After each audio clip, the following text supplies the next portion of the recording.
محمد بن قاسم اسلامی تاریخ کا ایک اہم کردار ہیں۔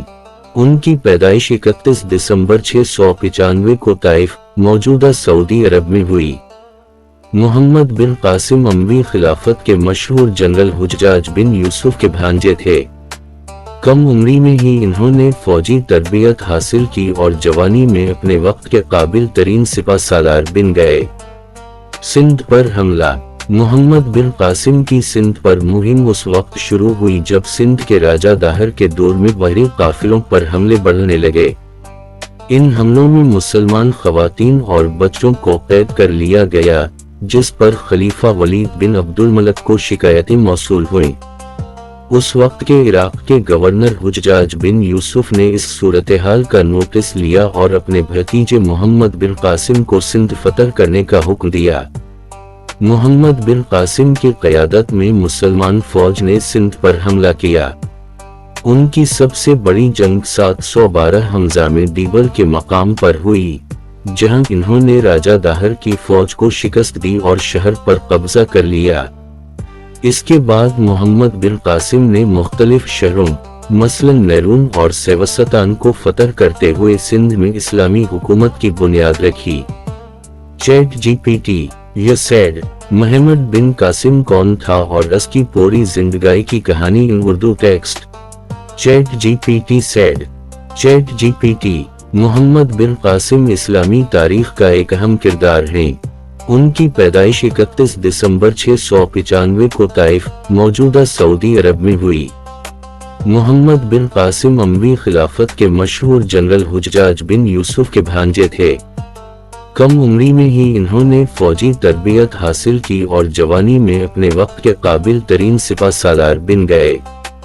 سندھ پر حملہ۔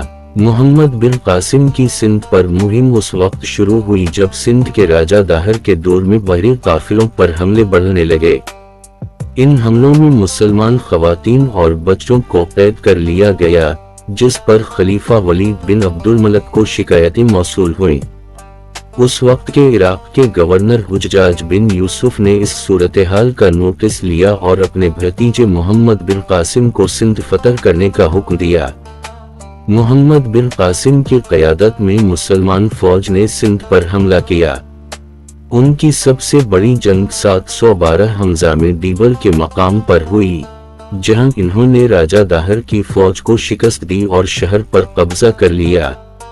اس کے بعد محمد بن قاسم نے مختلف شہروں مثلاً نیرون اور سیوستان کو فتح کرتے ہوئے سندھ میں اسلامی حکومت کی بنیاد رکھی۔ سندھ کی حکمرانی۔ محمد بن قاسم نے اپنی فتوحات کے بعد سندھ میں ایک بہترین حکومتی نظام قائم کیا۔ انہوں نے غیر مسلم رعایا کے حقوق کا خیال رکھا اور انہیں ان کے مذہب پر عمل کرنے کی اجازت دی۔ ان کے اس نرم رویے کے باعث بہت سے لوگوں نے ان سے محبت کرنا شروع کی اور کچھ نے اسلام بھی قبول کیا۔ واپسی اور وفات۔ محمد بن قاسم کی واپسی کا واقعہ بہت افسوسناک ہے۔ اموی خلیفہ ولید بن عبد الملک کی وفات کے بعد نئے خلیفہ سلیمان بن عبد الملک نے حجاج بن یوسف کے خاندان کے افراد پر ظلم و ستم کیا اور محمد بن قاسم کو بھی واپس بلا لیا گیا۔ انہیں قید میں ڈال دیا گیا اور 715 حمزہ میں قید کے دوران ان کی وفات ہو گئی۔ ان کی عمر اس وقت محض 20 سال تھی۔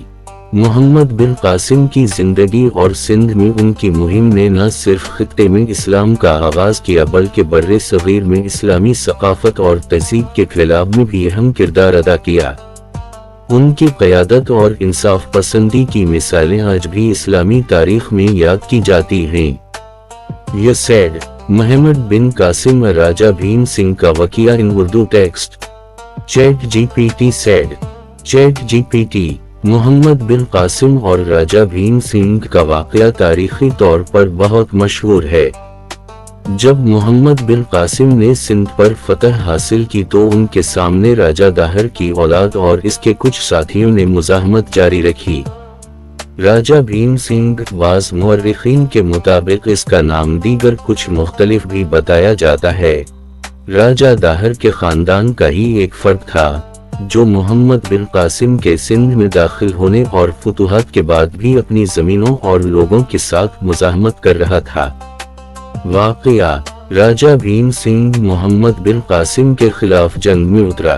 کہا جاتا ہے کہ اس نے اپنی جانثاری سے محمد بن قاسم کو ایک زبردست چیلنج دیا، مگر محمد بن قاسم نے اپنی حکمت عملی اور صبر کے ساتھ اس کے مقابلے میں کامیابی حاصل کی۔ آخرکار راجہ بھیم سنگھ نے ہار مان لی اور محمد بن قاسم کے پاس صلح کی درخواست بھیجی۔ محمد بن قاسم نے اسلامی اصولوں اور عدل کی پالیسی کو برقرار رکھتے ہوئے اسے معافی دے دی۔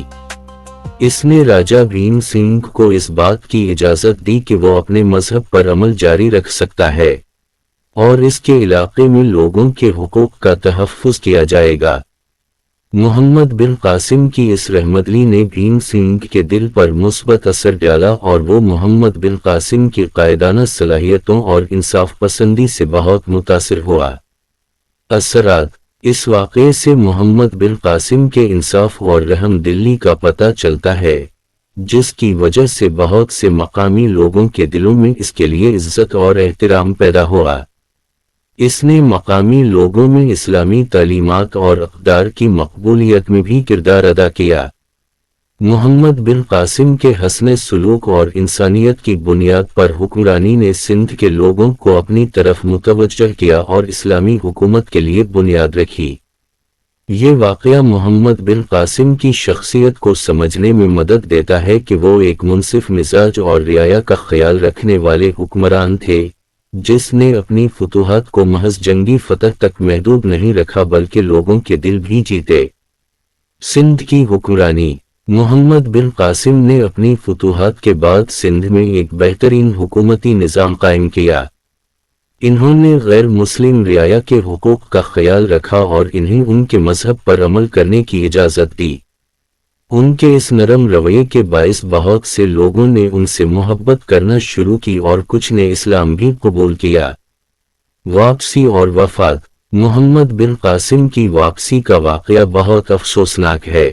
اموی خلیفہ ولید بن عبد الملک کی وفات کے بعد نئے خلیفہ سلیمان بن عبد الملک نے حجاج بن یوسف کے خاندان کے افراد پر ظلم و ستم کیا اور محمد بن قاسم کو بھی واپس بلا لیا گیا۔ انہیں قید میں ڈال دیا گیا اور 715 حمزہ میں قید کے دوران ان کی وفات ہو گئی۔ ان کی عمر اس وقت محض 20 سال تھی۔